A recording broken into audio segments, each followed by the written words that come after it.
कौन कहता है भगवान आते नहीं, लैंचो की तरह तुम बुलाते नहीं। तो आज देखेंगे हम फर्स्ट चैप्टर।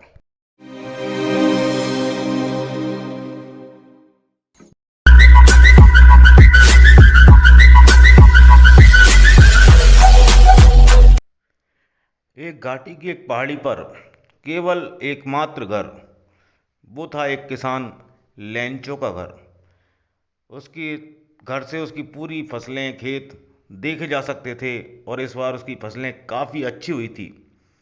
ज़मीन को अगर थोड़ी बहुत ज़रूरत थी तो वो थी, ज़्यादा नहीं, थोड़ी बहुत ही सही, लेकिन बारिश की। लैंचो घर से बाहर आया, उसने उत्तर पूर्व की तरफ देखा और फिर खाना बनाते हुए अपनी वाइफ से कहा। लगता है आज अच्छी बारिश होने वाली फिर उसकी वाइफ उससे कहती है। है। हाँ, अगर गॉड ने चाहा तो जरूर बारिश होगी। लैंचो के बड़ा लड़का खेतों में काम कर रहा था और छोटे बच्चे घर से बाहर खेल रहे थे। फिर लैंचो की वाइफ ने सबको खाने के लिए बुलाया। तभी अचानक बारिश होने लगी। लैंचो बारिश को देखने के लिए बाहर गया और उसने कहा। ये आसमान से गिरने वाली बारिश की बूंद नहीं है, ये नए सिक्के हैं। बड़ी बूंद 10 सेंट है और छोटे 5 सेंट है। तभी अचानक बारिश तेज हो गई और बारिश के साथ बड़े बड़े ओले गिरने लगे, जो ऐसे लग रहे थे जैसे जमे हुए मोती हैं। लड़के उनको इकट्ठा करने बाहर भागे, लेकिन ओलों को गिरता देखकर लैंचो घबरा गया और उसने कहा। ये बिल्कुल भी अच्छा नहीं हो रहा। मुझे आशा है कि ये जल्दी गुजर जाएंगे। लेकिन फिर लगातार 1 घंटे तक तूफानी ओले बरसते रहे।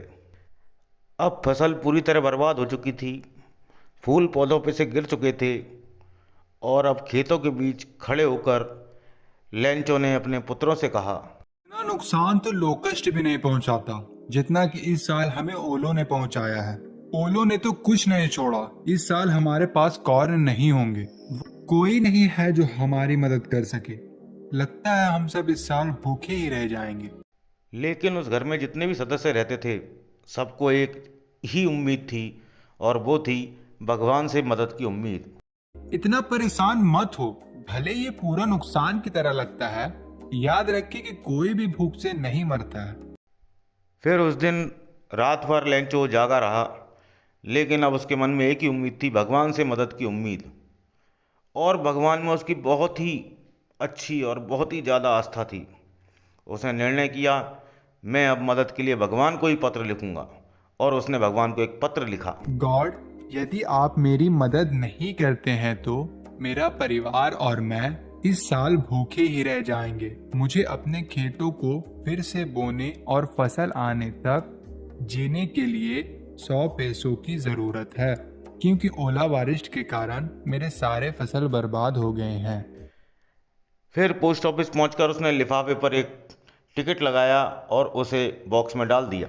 लेकिन जब पोस्टमैन ने लेटर पर टू गॉड एड्रेस देखा, तो वह पोस्टमास्टर के पास गया और हंसते हुए उसे लेटर बताया। मास्टर लेटर को देखकर पहले तो हंसा, लेकिन फिर एकदम गंभीर हो गया और बोला। काश फिर मेरे भगवान पास में भी ऐसा लैंचो के फेथ विश्वास को होता बनाए रखने जैसा के इस लिए इंसान का है जिसने ये पोस्टमास्टर ने लेटर उस लिखा। लेटर का जवाब काश देने का मैं निर्णय भी किया। इतना गॉड पे बिलीव कर पाता। लेकिन जब उसने लेटर खोल के देखा, तो उसे पता चला केवल स्याही और पेन से ही काम नहीं चलेगा।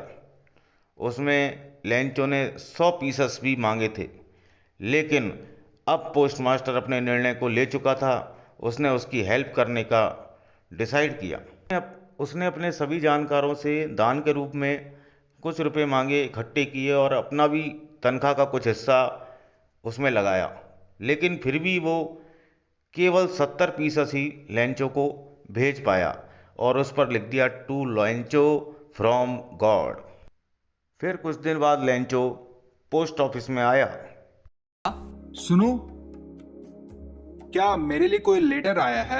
खुद पोस्टमैन ने उसे लेटर थमाया, जबकि पोस्टमास्टर पीछे उसे देख रहा था, अपने कमरे में बैठा हुआ, जैसे एक अच्छा कार्य करने के बाद एक खुशी का अनुभव हो रहा था। लेकिन जब लैंचो ने लेटर खोला और उसमें धन को गिना, तो उसे गुस्सा आया। भगवान तो कोई गलती नहीं कर सकते थे और ना ही वो हमें मना कर सकते थे। फिर वो दोबारा डेस्क की तरफ गया और वहाँ से एक पेन और टिकट लिया और दोबारा एक और लेटर लिखा। और उसको पैक कर कर उसने दोबारा उस पोस्ट ऑफिस के बॉक्स में डाल दिया। फिर पोस्टमास्टर जल्दी से गया और उसने लेटर को खोला और पढ़ना शुरू किया। उसमें लिखा था, हे प्रभु, मैंने आपसे 100 पीसेस मांगे थे, लेकिन मेरे पास केवल 70 पीसेस आए हैं। लेकिन मुझे पूरे 100 पीसेस की ज़रूरत है, इसलिए बाकी के 30 पीसेस जल्दी से भेजो, लेकिन पोस्ट ऑफिस के थ्रू मत भेजना, ये सब चोर हैं।